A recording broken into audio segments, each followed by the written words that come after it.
Dios les bendiga, amados hermanos. Hemos llegado a nuestro tercer capítulo de nuestra serie Restaurando el diseño de la paternidad. Y quiero invitarte a través de la escritura a poder ver un tema que también es fundamental, que es la pérdida de la autoridad de los padres. En la primera instancia, en el primer capítulo, vimos cómo David no le dio corrección a sus hijos, cómo fue un padre permisivo y que nos llevaba a cuestionar por qué David, siendo un legislador, siendo un rey, siendo un hombre de autoridad, no fue capaz de aplicarlo en su propia casa. Y vemos que esto es muy común, que haya esta dicotomía, que los padres pueden lograr muchas cosas fuera de su casa, pero muchas veces en la privacidad de sus hogares es que no saben cómo manejar las cosas. Y vamos a ver por qué David fue tan permisivo con sus hijos. Primero tenemos que entender el contexto de la vida de David. David era un hombre conforme al corazón de Dios. Dios lo escogió para ser rey de Israel, siendo que era el más pequeño, más joven de sus hermanos. También hubo favoritismo ahí de parte de su padre hacia sus hermanos mayores. Él no estaba considerado para lo que era el ungimiento de rey, pero Dios sí lo consideró. Él era un adorador, un hombre que venció gigantes. Pero en un momento David se permitió ciertas cosas. A pesar de todo lo que Dios hizo con él, a pesar de toda la bendición que recibió de parte de Dios, la honra que recibió de parte de Dios, en un momento David tuvo en poco la palabra del Señor. Y quiero, a través del testimonio de David, de la vida de David, que podamos entender también lo importante que es que no tengamos en poco la palabra del Señor. Todo el consejo de Dios es útil para edificarnos, para construirnos, para que podamos lograr lo que estamos anhelando como padres en esta serie que hemos diseñado, en la promesa que Dios nos ha dado de que el corazón de los padres se va a volver hacia los hijos y el corazón de los hijos se va a volver hacia los padres. Pero es importante que podamos entender que como padres tenemos una autoridad delegada, una autoridad dada por Dios por amor, para poder guiar a nuestros hijos y ver y velar para que esa autoridad no sea dañada, sino que sea cultivada hecho tras hecho. Vemos que David, él al tener en poco la palabra del Señor, él cae en adulterio con una mujer que era esposa de uno de sus principales soldados, y él lo que hace es que pongan al frente de la batalla al esposo de esta mujer llamada Betsabé para que muera en la guerra, porque se descubre que ella está embarazada y el esposo, como ha estado en la guerra, es evidente que ese hijo no es de su esposo. Entonces vemos que el corazón de David, de haber sido un hombre conforme al corazón de Dios, es un corazón que en un momento, y que yo también tengo mi teoría por qué él cambió. Eso lo podemos ver en otra oportunidad. Pero lo que ocurre en la práctica es que David comete adulterio y planificación de un homicidio. Entonces, traiciona a uno de sus hombres principales, uno de los hombres más leales que tenía, y eso refleja mucha falta de carácter de parte de David. Y si bien es cierto, David estaba viviendo en el tiempo de la ley, Dios aplicó mucha gracia con él. Es uno de los ejemplos más excepcionales de la Biblia, en donde vemos la gracia manifestada en un tiempo de ley, anticipándonos lo que nosotros vamos a recibir. Pero eso no significa que David no quedase exento de sus consecuencias. Todo lo que hacemos en nuestra vida tiene una consecuencia, tiene un resultado. Por eso no es que vivamos simplemente, sino que debemos ver qué es lo que estamos sembrando, qué es lo que vamos a cosechar en el futuro por causa de lo que estamos sembrando el día de hoy. Mira, Dios le advierte a David que el pecado no va a quedar sin su fruto, sin su cosecha. Dios le anuncia a David las consecuencias. En 2 Samuel capítulo 12, verso 10 al 12 dice: por lo cual Ahora no se apartará jamás de tu casa la espada, por cuanto me menospreciaste. He aquí, yo levantaré el mal contra ti de tu misma casa, le dice Dios.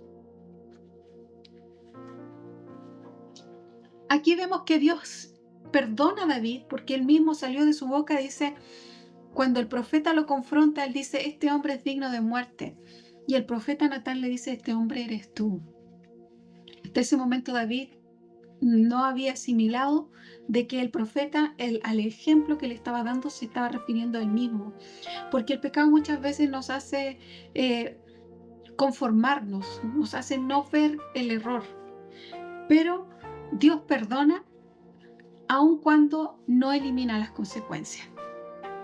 Él le dice, le advierte que de su propia casa no va a faltar la espada, que lo que él hizo en secreto, dice, porque tú lo hiciste en secreto, mas yo haré esto delante de todo Israel. Todo Israel supo lo que ocurrió con su hijo Amnón.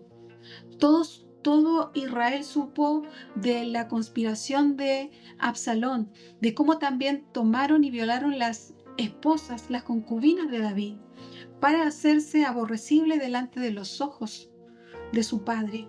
Entonces vemos que David pecó en secreto, pero Dios le advirtió que esto estaba abriendo una puerta enorme para que desde su casa el pecado de la inmoralidad sexual se abriera de una forma que ya no iba a ser de forma encubierta, sino de forma visible. Mira, podemos observar que Dios no dice si no te arrepientes, sino que por cuanto lo hiciste. Hay cosas que Dios restaura a causa de nuestro arrepentimiento, pero hay cosas que son consecuencia y que lo que debemos pedir al Señor es la gracia para poder sobrellevarla y también la sabiduría para comenzar a sembrar de una forma distinta.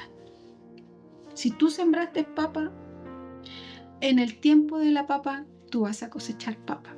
Si no te gustó la siembra de papa, si no me gustó la siembra de papa que recibí, determino qué voy a sembrar para que en el tiempo pueda cosechar algo distinto. Punto 2. El pecado abre puertas, no solo hiere al que peca, abre una puerta, como te mencionaba yo. El pecado de David fue un pecado sexual, fue un pecado encubierto, fue un pecado de abuso de poder, porque él tenía la autoridad de poner a este hombre, este soldado, este esposo al frente de la batalla, y él hizo uso del poder que le había sido dado por Dios para que legítimamente gobernara Israel, pero él lo usó ilegítimamente. ¿Y qué aparece después en sus hijos? Vemos que Amnón abusa de Tamar, su hermana.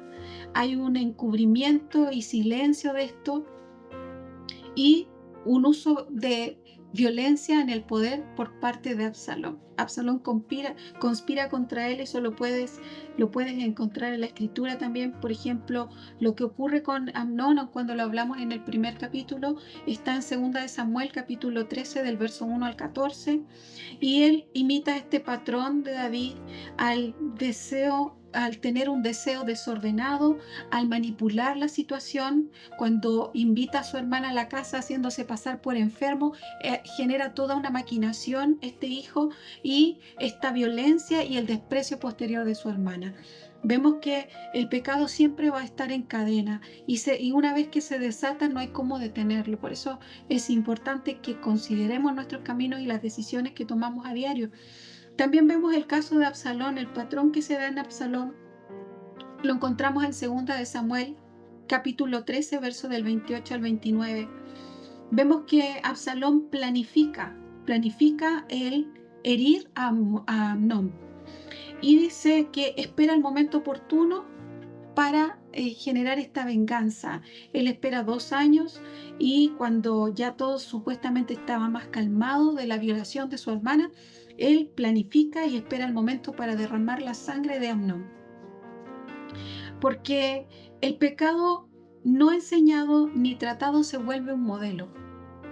David estaba modelando para sus hijos. Nosotros, con todo lo que hacemos en nuestro privado y en nuestra vida pública, estamos modelando a nuestros hijos. También el mensaje no hablado forma, porque no es que tú tengas que tomar a tu hijo y decirle que actúe de cierta forma, sino que a veces nuestra propia omisión le está enseñando a ellos. Por ejemplo, cuando David se enoja y no hace nada con respecto a la violación de su hija en manos de su hermano, del hijo mayor de David, ahí, cuando David simplemente se enoja y no actúa, ¿qué le comunicó a sus hijos? Si lo quieres repasar, está en 2 de Samuel, capítulo 13, verso 21. Dice que el pecado grave queda impune. Eso le transmitió David a sus hijos. El poder puede proteger a los culpables, porque vimos que según la ley de Moisés, Amnón tendría que haber sido apedreado, haber muerto. Pero él lo protegió porque era hijo del rey. También el silencio del padre equivale a un permiso. Si tú callas, si tú sabes que tu hijo está haciendo ciertas cosas, si tú guardas silencio y no eres capaz de confrontar, tú estás enseñando con la omisión. Mira, en Eclesiastés 8:11 dice: por cuanto no se ejecuta luego sentencia, el corazón de los hijos de los hombres está dispuesto para hacer el mal. Porque tus hijos piensan que no va a haber consecuencia. Siguen haciendo lo que están haciendo porque piensan que no va a haber consecuencia, porque no hemos podido enseñarles la consecuencia que tiene el pecado. Y hay un principio espiritual que lo no confrontado se multiplica. Y aquí quiero también recalcar que no es que solamente uno de los padres lo confronte. Aquí tiene que haber un frente unido. Aquí tiene que haber una esposa y un esposo que se ponen de acuerdo en lo que es malo para sus hijos. Porque al momento en que se fractura la imagen de autoridad del padre con la madre, se desacreditan, por ejemplo, cuando el padre le dice a la madre: no la corrijas, no le digas esto, o por el contrario, al padre no se le deja corregir al hijo, se fractura la autoridad. Y el padre con la madre tienen que actuar de forma unida, de forma coordinada, porque si no, también los hijos van a tender a irse donde se sienten tolerados, donde se le aceptan sus cosas, donde no se le corrige. Porque nosotros no es que por naturaleza queramos que nos corrijan. Dice que la corrección entristece, la disciplina entristece. Entonces, cuando nosotros dejamos que sea uno de los padres que ponga la autoridad, es que el hijo va a tomar un resentimiento contra ese padre. Va a venir a ser como la policía, y el otro va a quedar como que es más light y que no se hace problema. Entonces a lo mejor el problema no lo tiene el hijo, sino que el padre que está confrontando a la falta de los hijos. Y aquí vemos entonces que si el pecado no es confrontado, se multiplica. El pecado tolerado se reproduce. Es tiempo que como padres nos pongamos de acuerdo. ¿Qué es lo correcto? ¿Qué es lo que la Escritura nos enseña para nuestros hijos? Ni siquiera va con nuestras ideas, ni siquiera va con nuestro razonamiento, sino que ¿qué nos dice la palabra del Señor? Si no hay nada de la palabra del Señor, si no hay un sustento bíblico, puede ser que sea algo tan propio de la perspectiva de cada uno, pero si la palabra del Señor dice algo al respecto, es que tú como padre y tú como madre tienen que estar completamente de acuerdo. No basados en una cultura, sino que fortalecer la autoridad que fue dada por Dios, pero a través de su palabra. Te voy a dar un ejemplo súper básico. Si la palabra del Señor dice que nosotros debemos de honrar a nuestros padres, y tú ves que tu hijo está o tu hija está deshonrando a su padre, tú como madre, ¿qué tienes que hacer? Tú tienes que ser fiel al mandamiento que dice que para que nos vaya bien en la tierra tenemos que honrar padre y madre. Entonces, en eso nosotros tenemos que ponernos en favor de la palabra de Dios y exigir en una autoridad de que se respete al padre, si tú eres la madre. Y por el contrario, si tú como padre ves que le están faltando el respeto a la madre, tú también tienes que exigir el respeto, porque ahí cuando hay un frente unido, los hijos saben que los límites están claros. que las normas, que lo que Dios ha determinado para la casa, no hay una división, no hay un doble pensamiento, no hay una doble perspectiva, porque eso generalmente lo que genera en los hijos es una confusión. ¿Quién tiene la razón? A lo mejor esto sí no es tan malo. Entonces, por eso es importante que fortalezcamos la autoridad del esposo y de la esposa. Si tú eres esposa, tú fortaleces la autoridad del esposo y viceversa. Dice, todo lo que el hombre sembrare, eso también segará. David sembró deseos sin freno, uso indebido de autoridad, encubrimiento, y sus hijos cosecharon distorsión sexual, violencia y rebelión.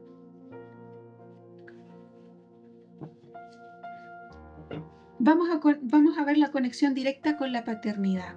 Cuando un padre peca y no se humilla delante de sus hijos, no repara ni establece los límites, aquí está abriendo 3 puertas. Está abriendo la puerta de la confusión moral. O sea, entonces, ¿esto está bien? Un ejemplo, si un padre cae en adulterio y no hay un reparo, no hay una humillación, no hay un arrepentimiento, no hay un perdón hacia los hijos, también es que los hijos pueden pensar que entonces esto está bien. Esta es una práctica aceptable en mi casa. Si se justifica el pecado, si él lo hizo, entonces yo también puedo hacerlo. Y esto va a generar una pérdida de autoridad correctiva. Porque si nosotros no vivimos este proceso de restauración, vamos a dar lugar a que nuestros hijos digan, bueno, ¿con qué cara usted viene a decirme esto? ¿Con qué cara usted viene a corregirme? Por eso es importante que el proceso de restauración sea completo. Que no demos nada por sentado, que no demos nada así como, bueno, ya pasó, que no... Es tiempo de que tú y yo podamos hablar las cosas, no guardar silencio, porque el silencio omite y el silencio no sana. La verdad se habla en amor. El arrepentimiento tiene que ser con fruto de arrepentimiento. Tiene que haber una restitución. Entonces, vemos que no es solamente llegar y dar vuelta a la página y aquí no ha pasado nada. Es muy importante para que tú restablezcas tu autoridad. Mira, Jesucristo dijo, el que esté libre de pecado, tire la primera piedra. Entonces es importante que desde esa posición nosotros podamos cada uno restaurarse en su autoridad. Restaurarse a través de pedir perdón, restaurarse a través de reconocer, restaurarse a través de restituir, de hacer lo que depende de nosotros, para que nuestros hijos no pierdan el respeto que nos tienen. Mira, en Romanos 2:21 dice, tú que enseñas a otro, ¿no te enseñas a ti mismo? Si tú quieres enseñarle a tus hijos que las drogas son malas, que el alcohol es malo, que el tabaco es malo y tú fumas, ¿con qué autoridad vas a poder decirle a tus hijos que no lo hagan? Si tus hijos dicen grosería y tú dices grosería, ¿cómo vas a corregir a tus hijos si no tienes autoridad en esa área? Por eso es importante, no quiere decir que no tengas la oportunidad de cambiar. Si tú primero te convences de que lo que estás haciendo mal y eres capaz de arrepentirte, pedir perdón a Dios y también a tus hijos por darles un mal ejemplo. Todos tenemos la oportunidad, estamos bajo la gracia y en la gracia no es un aprovechamiento de Dios, sino que es que el sol de justicia amanece todos los días y nos da la oportunidad de volvernos a Dios con todo el corazón. Mira, romper los patrones. Romper lo que aprendiste por herencia, lo que recibiste por herencia. Si de tus padres recibiste maltrato, si de tus padres recibiste indiferencia, es tiempo de que también tú comiences a determinar, a tomar decisiones en Dios. A lo mejor tú dijiste, yo nunca voy a ser como mi padre, como mi madre. Esas fueron palabras que salieron de tu boca, pero también te atraparon. Pero es importante que nos arrepintamos. Es un tiempo de gracia, es un tiempo de gracia abundante en que Dios va a hacer volver el corazón de los padres hacia los hijos. Que vuelvas a amar a tus hijos como la herencia que son, que vuelvas a valorar a tus hijos como lo hermoso que son, una bendición de parte de Dios. Mira, los hijos, esto quiero aclararlo, que no quiere decir que los hijos estén condenados por el pecado del padre, ni que Dios castigue arbitrariamente a la familia. Ya en Ezequiel 18:20 dice, el hijo no llevará el pecado del padre, pero sí significa que el pecado crea ambientes.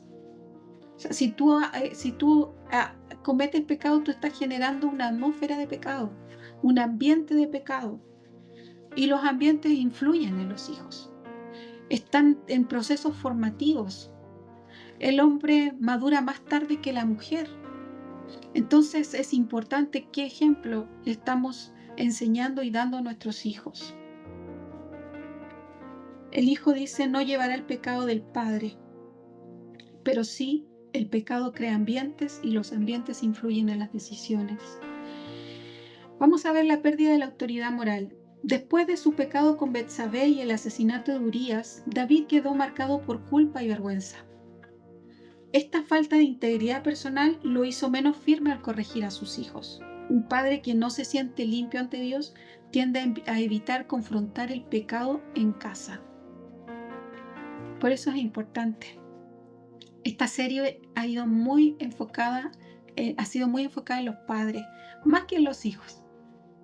Porque es importante que primero nosotros como padres nos volvamos a ellos, que podamos confrontar la culpa, pedir perdón a Dios y pedirle a Dios que nos limpie de la culpa. Porque muchas veces Dios te perdona, pero sigue insistiendo la culpa. Y es importante que esa culpa tú la rindas delante de Dios. Que tú guardes tu integridad, que tú vuelvas a la posición que Dios te dio. Si por ABC fallaste, fracasaste delante de Dios, hoy es el día, hoy es el tiempo aceptable para que tú te humilles delante de Dios como papá, como mamá, que pidas perdón y recuperes la autoridad que Dios te dio sobre tus hijos. Mira, confundir amor con indulgencia. David amaba profundamente a sus hijos. La Biblia es clara y dice, con Amnón se enojó pero no actuó, con Adonías nunca lo corrigió. Este amor dejaba pasar errores tan graves. Porque el amor sin disciplina no protege, sino que expone a los hijos a su propia destrucción. ¿Cómo terminaron los hijos de David? ¿Cómo terminó Amnón? Muerto, asesinado por su hermano. ¿Cómo terminó Absalón? Muerto, en plena conspiración. Entonces vemos que es tan importante. A lo mejor nuestra casa no está al nivel de David, pero es tan importante que podamos medir las consecuencias, ver más allá, ver que el plan de Satanás para tu casa no es un plan muy favorable. Entonces, ¿cómo nosotros nos hacemos cargo y nos hacemos responsables de lo que a nosotros nos compete? De lo que nosotros tenemos que ver y vigilar. Mira, el dolor y la culpa se ponen como un freno. Tras la tragedia de Tamar y la muerte de Amnón, David lloraba constantemente por sus hijos. Ese dolor lo llevó a evitar medidas duras, prefiriendo el silencio o la distancia. David se debilitó en su dolor y en su culpa, porque un padre herido emocionalmente puede caer en la pasividad y pensando que disciplinar es lastimar más. Si tu hijo está sumergido en pecado y tú piensas que vas a lastimarlo más al corregirlo, estás completamente equivocado. Tienes que sanar emocionalmente como papá. Tienes que hacerte cargo de tus propias heridas delante de Dios para que puedas ser un padre funcional para tus hijos. Ser un padre que toma la autoridad que Dios le dio. Y evitar esta falta de coherencia entre los roles. Por ejemplo, David era rey y padre. En su rol como rey, David impartía justicia en Israel con firmeza, pero en su propia casa no aplicaba la misma autoridad. Y esta incoherencia es la que debilitó su liderazgo. Como padre tú tienes un liderazgo, tú tienes influencia. Tus hijos están viéndote. Tus hijos están aprendiendo tanto de tu omisión, tanto de tu conducta. Ellos están aprendiendo a través de ti. La permisividad nace cuando el padre evita confrontar por miedo, culpa o exceso de afecto. No le puedes tener temor a tus hijos, no le puedes tener temor a tu hija. Tienes que ser libre de la culpa, incluso del exceso de afecto, porque finalmente si hay una idolatría hacia tu hijo, hacia tu hija, y ese afecto te está impidiendo corregirla, es que también vas a ver que el resultado no va a ser favorable. El resultado es que los hijos crecen sin límites claros cuando hay permisividad, y el hogar se convierte en un terreno de rivalidades y resentimientos. David fue un gran rey, pero un padre permisivo. La culpa no puede ser una excusa para la ausencia de corrección. ¿Sí? Vamos a ver que el pecado privado de un padre puede convertirse en la lucha pública de sus hijos. Por eso es importante que nosotros seamos tan valientes, porque dice la palabra que el que encubre su pecado no va a prosperar, pero que el que lo confiesa y se aparta alcanza misericordia. Tenemos que conocer cómo se restaura, cómo se restaura de una vida o haber caído en pecado, cómo tú te restauras. No puedes seguir cojeando toda la vida porque, como leíamos el texto de la semana pasada, lo cojo no se salga del camino. Entonces es importante que cuidemos nuestros pasos.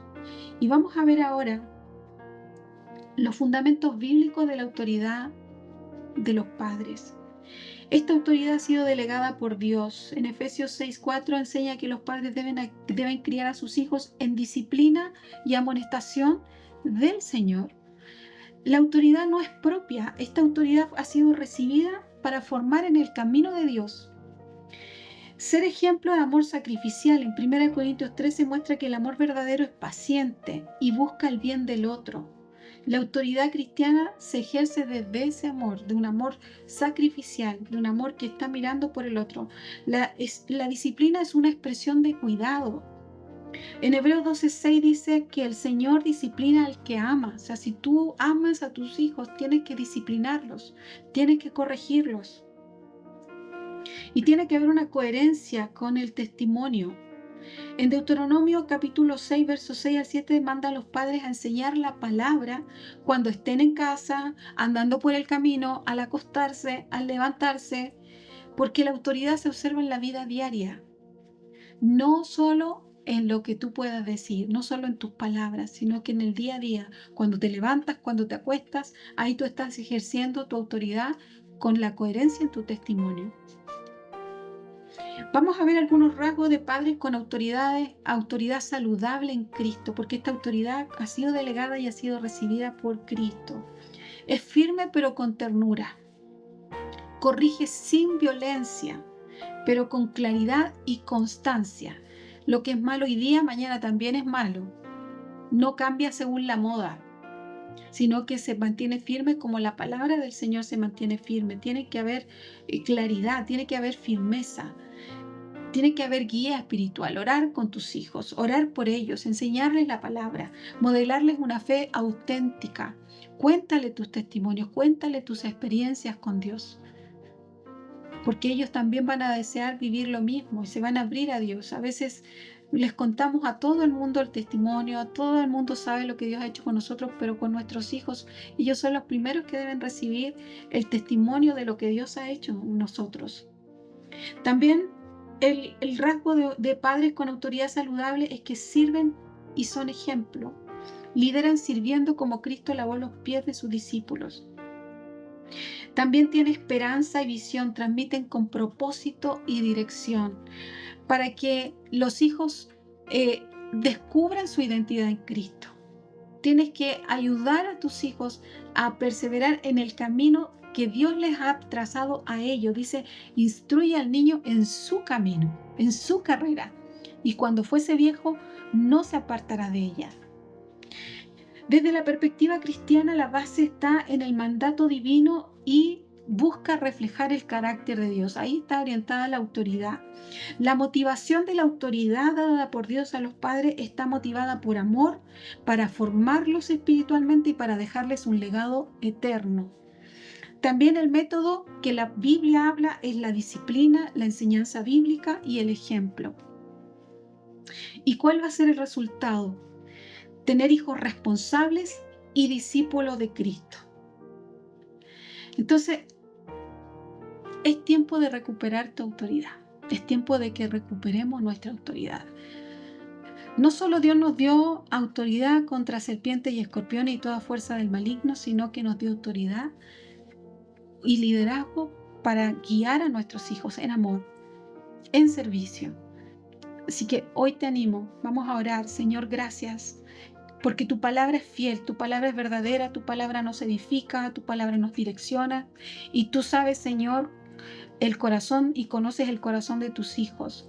Yo oro, Señor, que a pesar de las malas decisiones que han tomado como padres, el pecado que hayan cometido, Señor, venga tu perdón, Señor, sobre sus vidas y la gracia que es más que suficiente para ayudarlos, Señor, en la cadena de consecuencias, Señor, que han tenido que experimentar. Padre, tu gracia sea sustentándoles, ayudándoles, Señor, guiándoles y que puedan tomar, Dios mío, la determinación de dejar la culpa y provocar, Señor, en ti el pedir perdón, el restituir, el comenzar, Señor, una vez más para hacer estos modelos de padre, Señor, que tú quieres formar, para que tengamos hijos seguros, hijos confiados, hijos firmes en tu palabra. Padre, oramos por la familia, oramos por los padres y también por los hijos, para que tu gracia se manifieste, Señor, en los hogares. Venga tu paz como un río, venga la reconciliación, Padre. Vuelve el corazón de los padres hacia los hijos y de los hijos hacia los padres, para que nuestra tierra sea bendecida, Señor. Padre, muchas gracias. Te honramos en el poderoso nombre de Jesús. Amén. Dios te bendiga.